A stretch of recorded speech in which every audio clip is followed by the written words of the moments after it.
What's up, everybody, man? It's your boy, Mr. Dugas, coming at y'all with another video, man. And today I am going to preview and predict Sunday's huge NFC Championship matchup. You have the New Orleans Saints taking on the Los Angeles Rams at the Mercedes-Benz Superdome in New Orleans, Louisiana, yo. And as far as the New Orleans Saints, man, shout out to them. They ended my Eagles season on Sunday. Eagles jumped out to a big 14-0 lead, had all the momentum, was looking like they was ready to run them out the building. Then the Saints just slowly chipped away after that. Had a huge conversion on a fake punt in their own territory. Had a huge touchdown on a fourth down call later in that same drive. They stopped us. Eagles had absolutely no running game whatsoever. And they secondary really locked up our receivers the rest of the game, man. They played really, really well defensively. And offensively, I mean, Drew Brees, that's why he's arguably the most accurate quarterback of all time. He constantly kept killing us, especially to Michael Thomas, who shows why he's an all-pro this season. And late in the game, even Alshon Jeffrey had a pass, go bounce right off his hands, and it was intercepted by their young stud cornerback, Marshon Lattimore. Then Kamara had a rush for a first down, and that was all she wrote. And the Saints hung on, and they beat my Eagles, 20-14.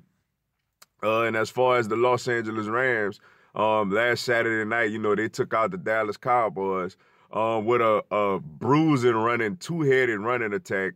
All season it's been Ty Gurley, but their new addition, C.J. Anderson, who's out there looking like a Jerome Bennett / Mike Tolbert, had over 100 yards rushing. Him and Ty Gurley had over 100 yards rushing against the Cowboys last week. And defensively, they came up with a couple of stops when they needed to. And they got the big win over the Cowboys, 30-22. And here we are, Rams Saints, NFC Championship game.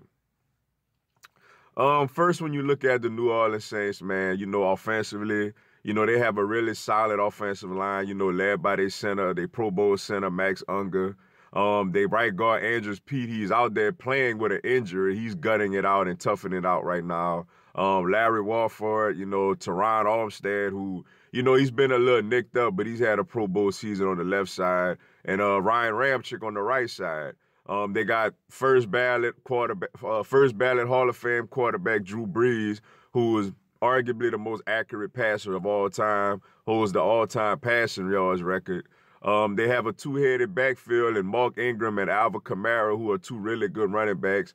In the wide receiver core, they have their all-everything wide receiver and Michael Thomas. They also have the veteran Ted Ginn over there and a couple of youngsters like Taquan Smith and what's his name? Keith Kirkwood, yeah. Defensively, man, they did suffer a huge loss to their defense, though. Sheldon Rankins, who, besides Fletcher Cox and Aaron Donald, has been the best interior D lineman, in the NFC this season. He's tough for the torn Achilles, and that's a huge loss for the Saints. I see that they just recently picked up Tyron Walker to probably help them fill the roles, a guy who played with him a few years ago. They also got Cameron Jordan on there rushing the passer. In the linebackers core, they got Demario Davis, who's been a really, really good pickup for them coming over from the New York Jets. The secondary, man, their secondary has been playing well. They're led by the stud cornerback Marshon Lattimore, Eli Apple, who they picked up in the trade with the New York Giants earlier this season. He's had his up and his down moments, but he's playing decent right now. And they have P.J. Williams, another guy who has his up and down moments, but he's playing solid right now. That safety, they got the veteran Kurt Coleman, and, they got the youngster Marcus Williams, and, they throw in Von Bell in there, and they three safety look sometimes. It's the #1 seed in the NFC for a reason, man. They started off the season 0-1 with a surprising loss at home to Ryan Fitzpatrick and the Tampa Bay Buccaneers, and then they just went on the roll after that. I want to say they won, 10 straight games after that before they lost to Dallas. And they just been on the roll, man. Offensively, they've been a little more stagnant offensively. They're not putting up the 40, 50-point games that they was putting up around the time when they seen my Eagles the first time. But lately, they've been carried by their defense. Their defense has stepped up big time, man. Even in that loss to Dallas, their defense kept it close. The win against Carolina, their defense shut down the Panthers. And against us, the defense was the thing that really got them jump-started and brought them back in the game, starting with that Marshon Lattimore interception early in the game. So with this game, you know, the offense may have to pick it up a little bit going up against such a high-powered offense like the Rams. But defensively, man, they've been playing really, really well. And then when you look over at the Los Angeles Rams, you know, they led on their offensive line, you know, by the veteran former LSU Tiger, Andrew Whitworth, who's out there. He's an older guy, but he's still a stalwart along that offensive line. You know, and they also led by the young gunslinging quarterback, Jared Goff, who, after his rookie year, a lot of people, including myself, thought he was a buzz. But when Sean McVay came in, who was I think Sean McVay is kind of a younger version of Sean Payton. You know, Sean McVay reminds me a lot of a younger Sean Payton, the way he calls plays and his emotion and the way he gets after it. He's just been a breath of fresh air for Jared Goff, not only for the whole Rams organization, but for Jared Goff, you know, and Jared Goff is out there looking like a bona fide #1 pick and very well worth everything. He's out there slinging the ball. You have the all-world, all-everything running back and Ty Gurley back there doing this thing. And now he has help with C.J. Anderson, where the Rams now could keep him fresher for the fourth quarter, you know. He only had 15 carries against the Cowboys, which is remarkable. So he's going to be more fresh for this game. You know, their receiving core, they took a huge hit, man, when they lost Cooper Kupp earlier this season, I think against the Saints, to a torn ACL. He was Jared Goff's safety blanket, man. I think that offense ain't quite been the same since he went out, but, you know, you still got a good all-around receiver in Robert Woods. You still have the very dangerous, very speedster, former New Orleans Saint and New England Patriot in Brandon Cooks.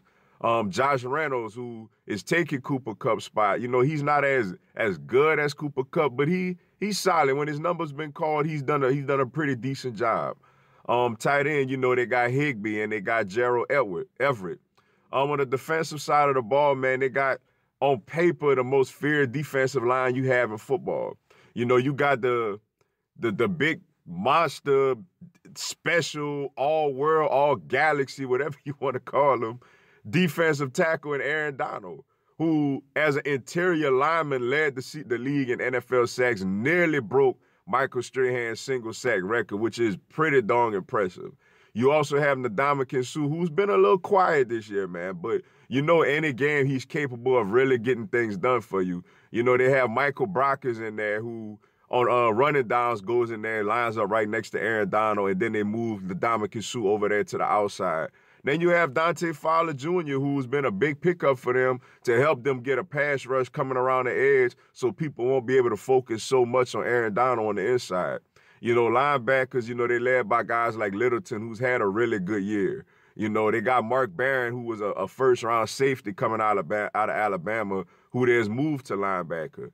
And, you know, and in the secondary, man, they got some real big-name players. You know, they got Aqib Talib, who's still a very, very solid cornerback in his league.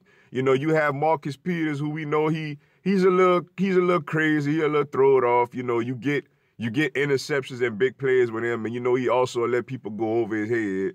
But nevertheless, he's still very, very talented. And you also have LaMarcus Joyner back there doing this thing, holding it down at safety. So this is a very, very compelling matchup, man. You know, these two teams met earlier in the year in Week 9. I want to say it was Week 9. The Rams were 8-0, undefeated, and they went down to New Orleans. And the Saints, the first half, just absolutely jumped on them, man. It was a 35-17 game at halftime. You know, the Rams made a little bit of a run in the second half, but the game pretty much got put out of hand when Drew Brees hit Michael Thomas on, a 80-something, 70-something yard touchdown, as Michael Thomas just completely destroyed Marcus Peters all afternoon long, which led to him doing the Joe Horn impersonation, picking up the cell phone under the goalpost and making a call. Both teams are a little different coming into this matchup, man. When you look at the Saints on offense going up against the Rams on defense, as far as the Saints, they got to run the football. You know, you got to run the football with Mark Ingram and Alvin Kamara. The Rams, even though they did a great job against Dallas on Saturday night, the Rams are not a great run stuffing defense. As great as Aaron Donald is, he is not great against the run. He's good, but not great against the run, but he's spectacular in passing downs.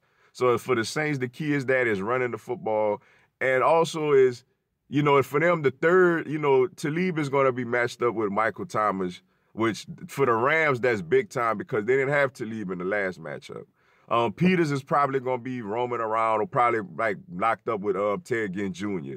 You need the Keith Kurtwoods and the Taquan Smith and the Ben Watsons of the world to step up, you know, to make plays for them. That's the key to the Saints. And as far as the key to the Rams is putting covering Michael Thomas and putting pressure on Drew Brees up the middle. Last time, Marcus Peters, this game should be nowhere in the same galaxy around Michael Thomas. Marcus Peters should every play be lined up way on the opposite side of the field for Michael Thomas if the Rams want a chance to win this game, yo. For them is they match up with, can Talib win the matchup with Michael Thomas? Even if he don't shut him down, can he at least slow him down a little bit to make Brees try to hold the ball a little longer and go to other receivers? You know, the key to the Rams is slowing down Michael Thomas.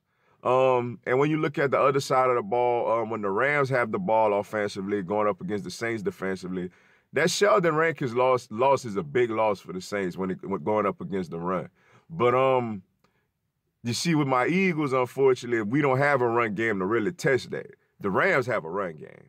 For the Rams, it's just like last week, running the football and controlling the clock, running the ball with Ty Gurley and C.J. Anderson, just like they did against the Dallas Cowboys. That's the key to the Rams. And as far as to not really have to test they very confident playing well secondary as much right now.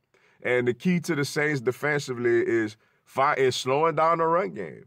Because I think when you look at the Rams receivers going up against the Saints defensive backs, you know, the Saints defensive backs have the edge right now. But the Rams have the edge if they can run the football. That's the key to the game there for both teams. As far as my prediction, this one is tough, man, because, you know, the Saints losing Sheldon Rankins going up against that's a big loss for them. The Rams are a little better this time around going in as far as with C.J. Anderson and Ty Gurley running the ball, where everything ain't on Ty Gurley. And defensively, them having Aqib Talib back is huge, man. I mean, I understand he's not Patrick Peterson or one of the great corners in this game right now. But, man, like, just to not have Marcus Peters and his undisciplined self guarding Michael, one of the best receivers in the league, is huge, you know. But with that being said, though, it's hard for me to picture a young Jared Goff, a young Sean McVay going into this environment and getting the W, yo. I felt like my Eagles are not better than the Rams right now, especially without injuries. But I felt like we really had the mental makeup and we had the experience to go in there and not get intimidated at all. Now, granted, the Rams don't know what it's going to be like down there. They've been there this year. And they did have a nice comeback in the second half. It's hard for me to picture, though, Drew Brees losing at home, man, with the Super Bowl on the line.